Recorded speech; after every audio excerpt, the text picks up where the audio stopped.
In the Ottoman harem, the most dangerous thing was not angering the Sultan, but becoming his favorite. The ruler's love was not a reward, but a target on your back. A favorite instantly became the epicenter of hatred and intrigue for hundreds of jealous rivals who saw her as the main obstacle to power. The survival statistics are ruthless.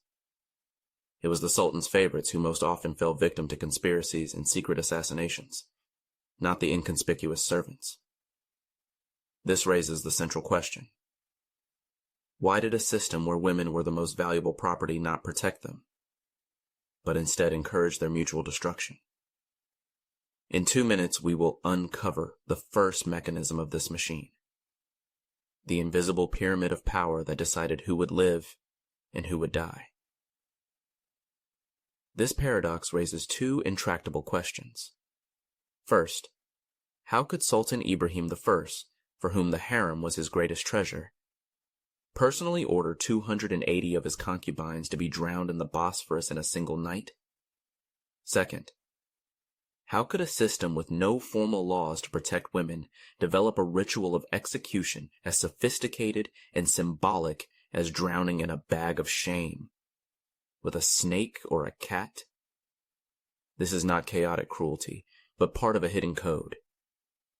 We will crack this code and give you 7 keys to understanding it. You will learn to see not madness, but the ice-cold logic of power. Ibrahim I's order will make sense in the 5th section, and the secret of the bag of shame will be revealed in the finale. For the same offense, such as a defiant word, one concubine might receive a reprimand, while another was brutally beaten. This was not lawlessness. This was the first law of the harem. It was not what you did that mattered, but who you were. At the top of this invisible pyramid stood the Valide Sultan, the ruler's mother. Below her were his favorites, then the ordinary concubines and servants. But this was not a social ladder. It was a judicial one. The Valide Sultan was the supreme judge, whose word was valued more than the Sultan's own. Her verdict, based on advantage rather than law, was final. An accusation from an influential rival automatically became a death sentence for someone of lower rank. The harem's hierarchy worked like the law of gravity. The higher you were, the harder your rival would fall, even if the push was insignificant. But what if the offense was so minor that it seemed no one would even notice? To understand this, you must see the harem through the eyes of a new arrival. Her world is filled with a luxury she could never have dreamed of. Silk, gold, exquisite food. She sees smiles, hears laughter, and believes she has entered paradise. In this atmosphere, she relaxes, forgetting she is in the heart of a foreign power. And then comes the turning point. She accidentally breaks a vase or laughs too loudly. In an instant, the smiles are replaced by icy glares. Paradise turns into a prison. It is in this moment that she realizes the Khalifas and eunuchs are not servants, but ruthless overseers. She remembered that moment. The chime of shattering Chinese porcelain, the sudden silence of her friend's laughter, and the cold, appraising gaze of the Kislar Aga, which carried more weight than the Sultan's own anger. Punishments for such transgressions were not only cruel, but also humiliating.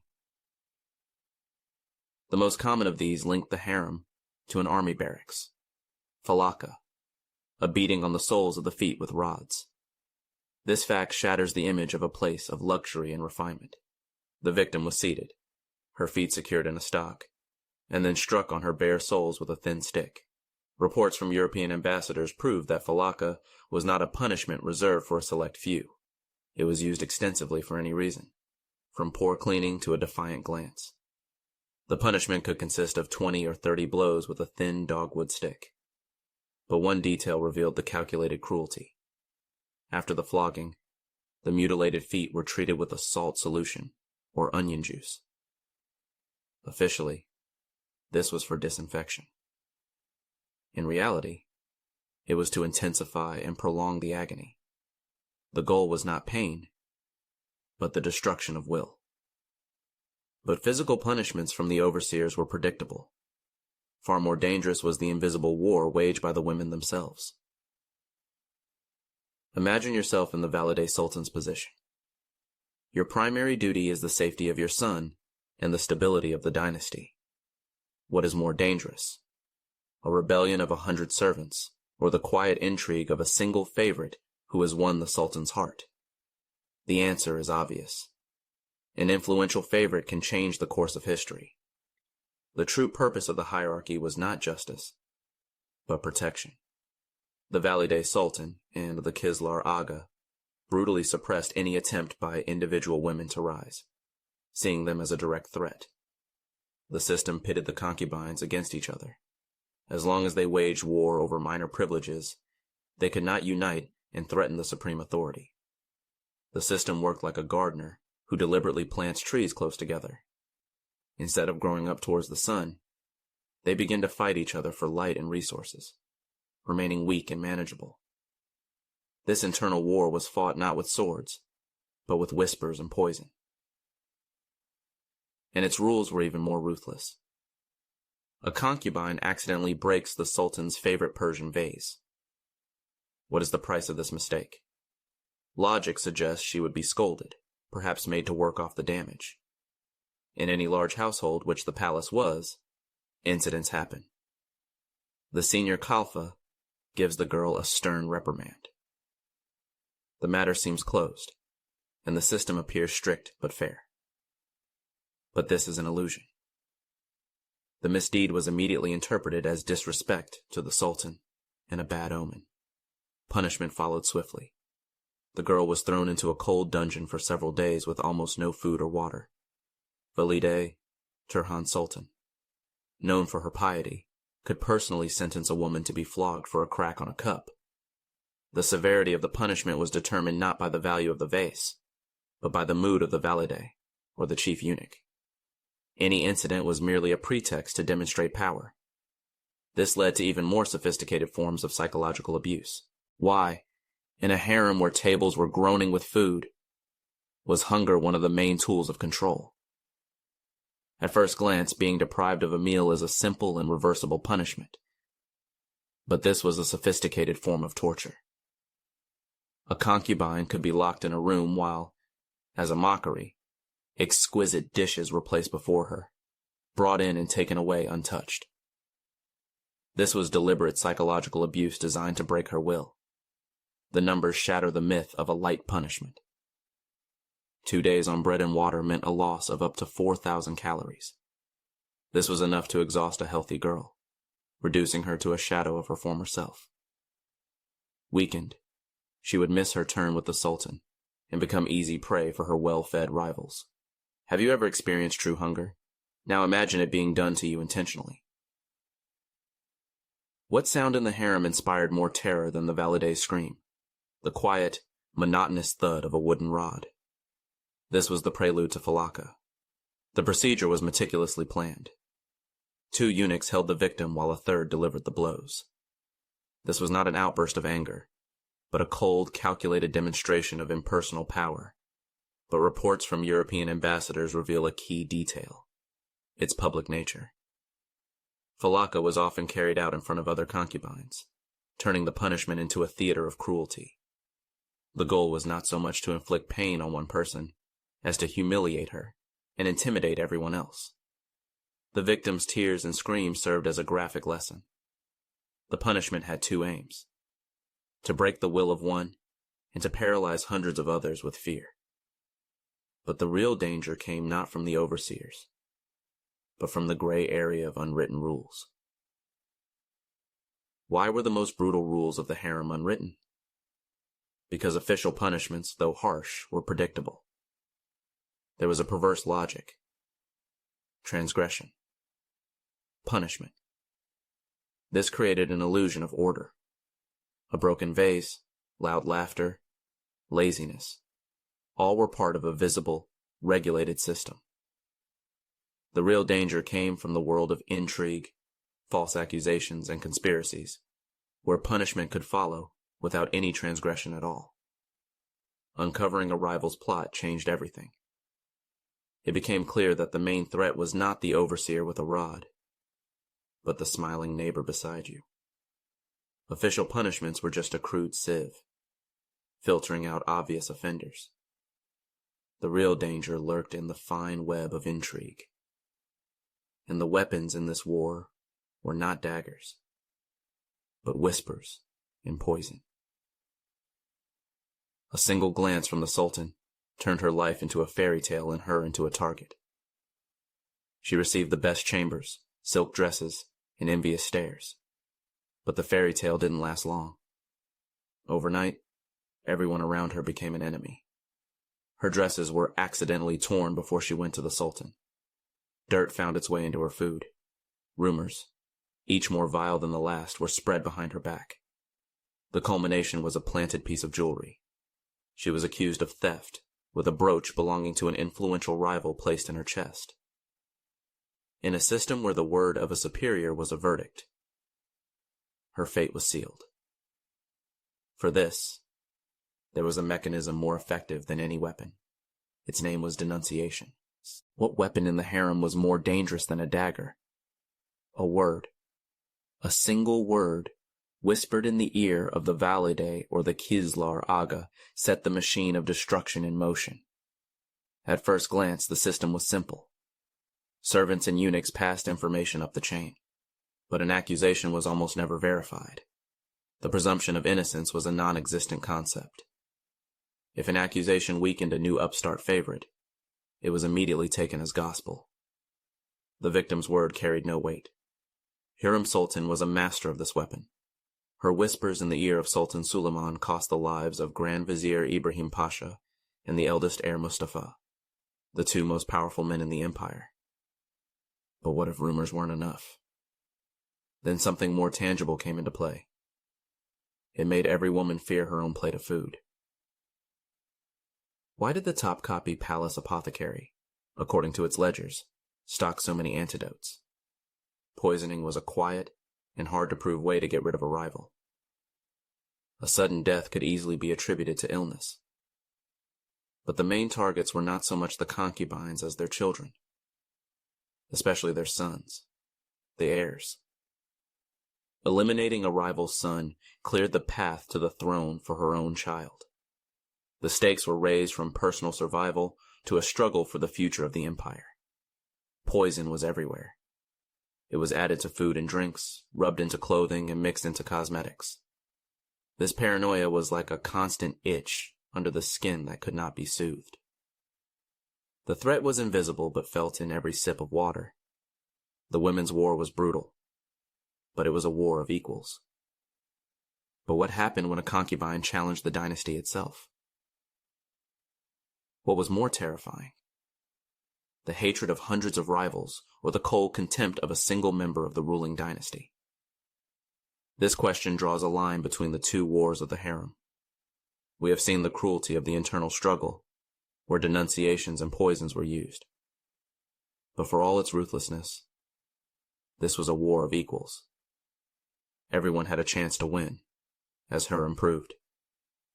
Everything changed if a concubine openly insulted the Valide Sultan, the ruler's sister, or the ruler himself. At that moment, she became an enemy of the dynasty, and the punishment for this was entirely different. She was not secretly poisoned or beaten with rods. A fate awaited her that many considered worse than a quick death. She was sent to a place of no return, a luxurious tomb known as the House of Tears. How do you punish a woman who had everything? The Sultan's love, power, luxury, without taking her life? The system found a way to kill hope while leaving the body alive. Imagine. An influential favorite at the peak of her power makes a mistake, publicly contradicting the Valide. Everyone freezes, awaiting the order for execution. But instead of screams and torture, guards enter her chambers. They say nothing. The chief eunuch simply points to a windowless carriage waiting in the courtyard. It was a silent ritual of erasure from life. At that moment, she understands. She no longer exists. She will never see the Sultan again, nor, most terrifyingly, her children. Her name is forbidden to be mentioned. Her heart still beats, but her life is over. The old palace in Edirne, or Istanbul, was not called the House of Tears for nothing. Formerly, it was a place of honor, where the harems of deceased sultans lived out their days. On paper, it was a dignified and secure retirement. But the palace had a second, punitive function. Disgraced favorites, sisters, and even mothers of sultans were exiled here, completely cut off from the world. Their names were struck from the records. It was oblivion in life. And the cruelest part? This punishment was irreversible. In the entire history of the empire, almost no one ever returned to power from the old palace. It was like a slow erosion. Year after year, it washed away a woman's status, her memories, and her identity, until only an empty shell remained. What was the most cost-effective punishment? The question sounds cynical, but it reveals the system's ice-cold logic. Executing the mother of an heir or an influential favorite was risky. It could provoke a janissary revolt or discontent at court. Exile was the perfect solution. It allowed for the writing off of a costly asset without physically destroying it. It was a way to clear the harem of problematic women to make room and budget for new ones. The ledgers of Topkapi Palace confirm that maintaining the old palace cost the treasury enormous sums. But this was considered an acceptable price for political stability. Yet even this pragmatic system was powerless before one single crime. Now, imagine you have a choice. A quick death in the prime of your life, remembered as the Sultan's beloved, or a long, comfortable life in complete oblivion, knowing you have been erased from history and from the memory of those you love.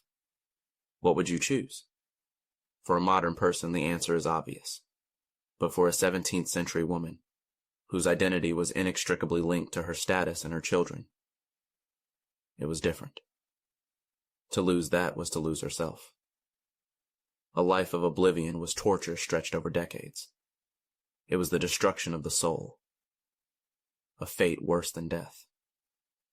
You have only two options. A quick death or a slow oblivion. But for one sin, there was not even that choice. How could an accidental glance from a prize concubine at a gardener become a capital offense, punishable by death? A report from a eunuch who witnessed the glance would immediately trigger the procedure. In the closed system of the harem, the principle of the Sultan's absolute ownership applied, and any suspicion of infidelity was equated with proven fact. But this was not justice. The verdict was delivered instantly and was irreversible. Not only was she punished, but any man who fell under suspicion was executed immediately and without question. A denunciation of infidelity acted like a spark in a powder keg. There was no time for an investigation. The system reacted with an immediate explosion. The true reason for such cruelty lay not in jealousy but in cold state policy. Why was a concubine's infidelity considered a more dangerous crime than a grand vizier's conspiracy? The answer changes everything. The harem was not a bedroom. It was a factory for producing heirs.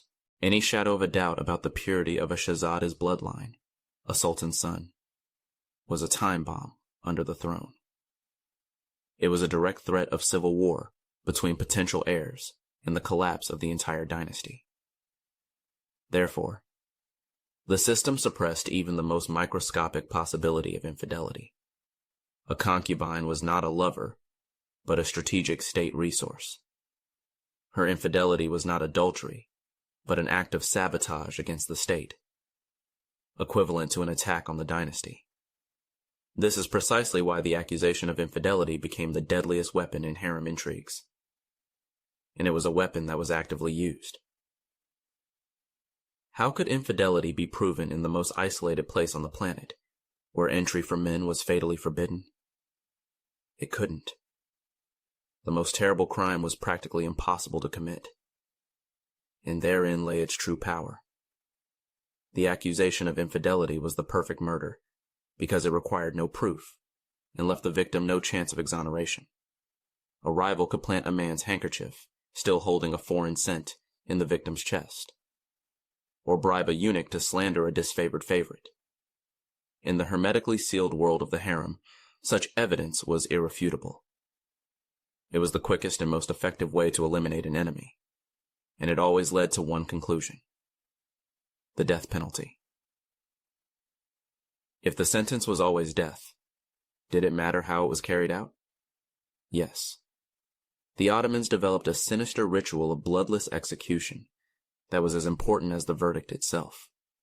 Drowning in the Bosphorus was not just murder.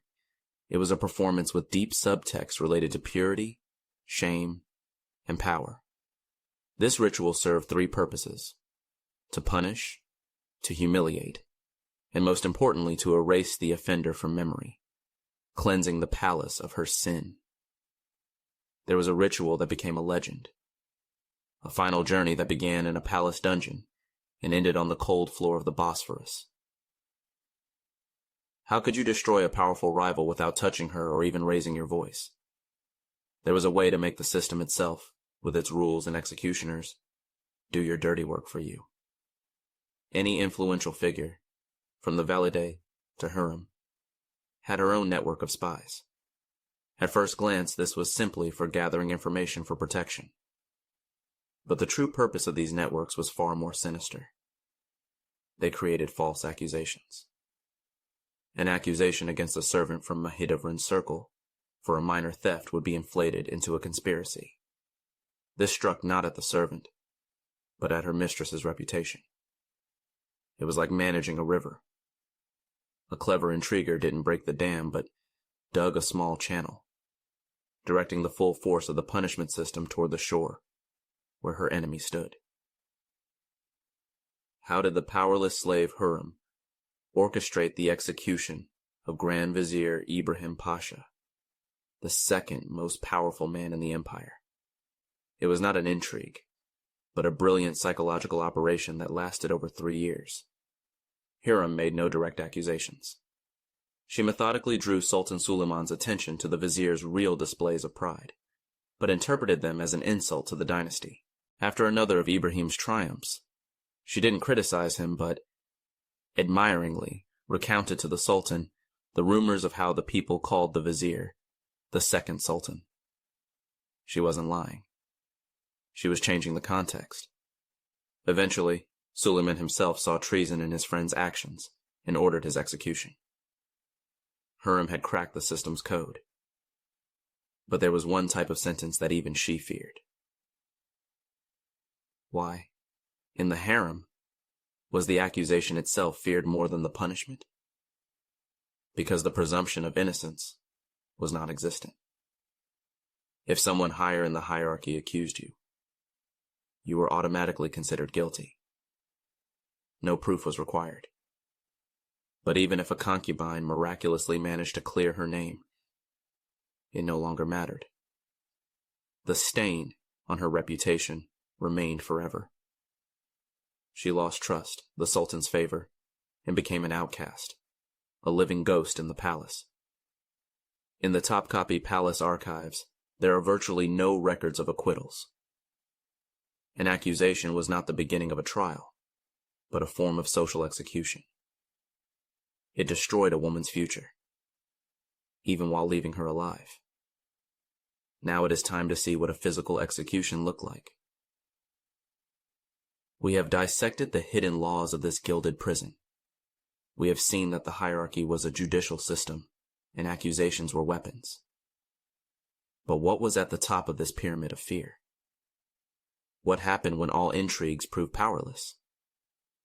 When it was necessary not just to punish, but to erase a person from existence and teach a lesson that all would remember. There was a ritual that became a legend. A final journey that began in a dark chamber of Topkapi Palace and ended on the cold, silent floor of the Bosphorus. Now we will walk this path together with one of its victims, from the first step to the last. Why was it forbidden for the blood of a concubine, even one sentenced to death, to touch the sacred ground of Topkapi Palace? Spilled blood from a harem woman was considered a bad omen for the dynasty. For the palace, it was like poison entering the body. Drowning, however, was like an exhalation, a way to dispose of an unclean element, without damaging the body of the dynasty itself. The concubine belonged to the Sultan in body. No one but him could spill her blood.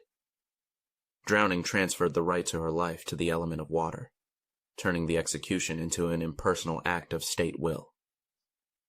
The ritual began in a special chamber. The victim's hands and feet were bound, and a thick hood was placed over her head, silencing her. This was only the beginning.